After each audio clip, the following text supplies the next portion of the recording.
Welcome to Techstination. I'm Fred Fishkin at the Out of Oregon Photography Seminars put on by Out of Chicago. With me are Kim Henry and Eric Pare. And you're doing something that's really unique. I'll let you go first, Eric, and tell me what it is. You're painting with light using tubes, and you're amazing people. Thanks so much. So yes, we're using a 4 feet tube. It's a plastic tube, and I put a flashlight inside of it. I go behind Kim, and I simply make some movement with my light tube during a long exposure shot, and that creates a kind of a light painting image, a bit unreal thing with an interesting landscape behind us. And this is what we've been doing for 4 years now. Now, it looks very challenging to do, and I'm sure it is, but Kim, you're saying that pretty much anybody can do this? Yeah, actually the technique itself is pretty simple. It's a simple tool that we use, and the principle is simple. So it's accessible for anyone to kind of start and experiment with it, at least we hope. But yeah, simple doesn't mean easy necessarily, so yeah, you have to practice a lot, but it is very accessible for anyone. And the images that you folks were showing here and that you have online, people can check them out as well? Yes, on aboutthetubes.com, we have all of our pictures and we explain everything in detail. We have over 150 videos, tutorials about how to make the tubes, about how to use them, and to make special accessories for them.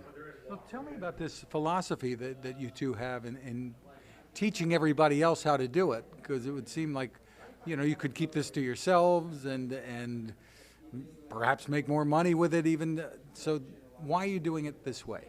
So on day one, when we found out about that technique, we asked ourselves, what are we doing with this? Should we share it right away? And the answer was an obvious yes. And 4 years later, we have a community of over 20,000 people, and at least half of them are playing with those light painting tubes because we showed everything. And this is super interesting for me. Like every day I have someone new coming up at me, showing me his first light painting picture, and this is making a big difference in my life. So it is something that I don't regret at all. And if I wouldn't have showed how to make that, someone else would have figured it out and would have taken the credit for it probably. I don't know, I'm not sure, but I really felt like this was the way to go, and I'm super happy about that. And on the website, you're selling images, you're selling the materials as well to make these, but you're telling people how they can do it themselves.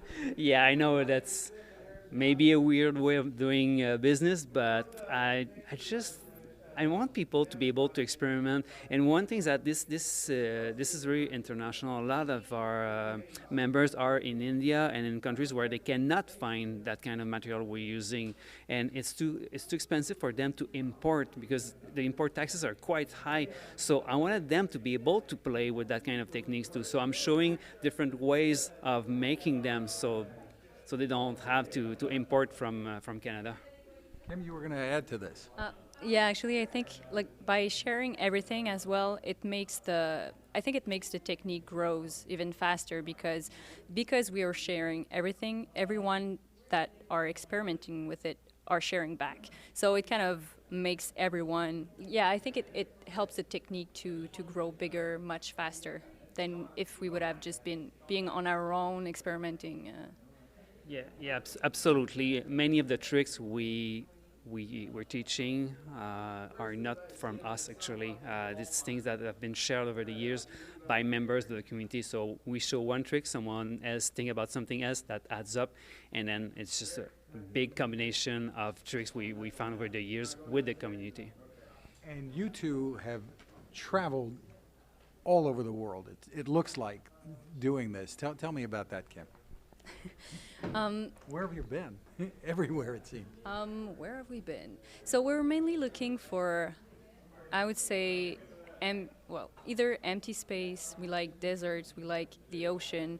Some places where you can't really feel the man-made things. So we've been to a few deserts like Sahara, White Sand, Death Valley. well, we went to Australia, we went to UAE. You have favorite places, Eric, that you like to shoot in? Uyuni in Bolivia, that's the largest salt flats in the world. It's 100 times bigger than the Bonneville salt flats. It's huge, it's hard to go there, but it's very unique. The best sunset we've ever had. We're there. We've been there 3 times, and we're talking about going there again. It's just perfect for what we do because it's flat, it's endless. We get different landscape every day because of the clouds. The clouds are different every day, so we get different visuals every day. And it's fair to say you guys work the night shift. Yeah, mainly. We do blue hour either at night or in the morning, and sometimes we shoot any hour during the night if we can work with the Milky Way or the moon. So it makes it a really peaceful, I would say, because we see the environment and the location in a very different way, because sometimes we have to wait for a long time before we can actually shoot with the Milky Way, for instance. So it creates a really particular mood of creation that we really enjoy. Now, words really can't do justice here to the work that you two have been doing. Where can people go to see all of this, to learn? Yeah, very simple, aboutthetubes.com. Everything is there. Again, it's aboutthetubes.com. Eric, Pare, and Kim Henry, thank you for taking the time with us. Thank you. Thank you. Now this. How many companies out there have continued to innovate when it comes to building a better radio? I'm Fred Fishkin, host of Techstination, and I'm here to tell you about the new CC Skywave SSB radio from the wonderful people at C. Crane. Bob and his crew really love radio, and it shows in this new compact model that is packed with features.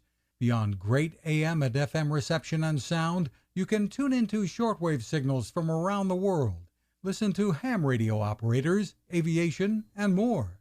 It's the radio you'll turn to every day, and in emergencies. It will run for nearly 3 days on just 2 AA batteries.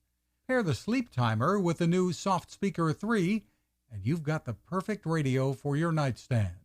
Of course, it can wake you up too. Click on C. Crane at Techstination.com and put in the code Techstination for a free flashlight with your order. They love radio, and you'll love C. Crane.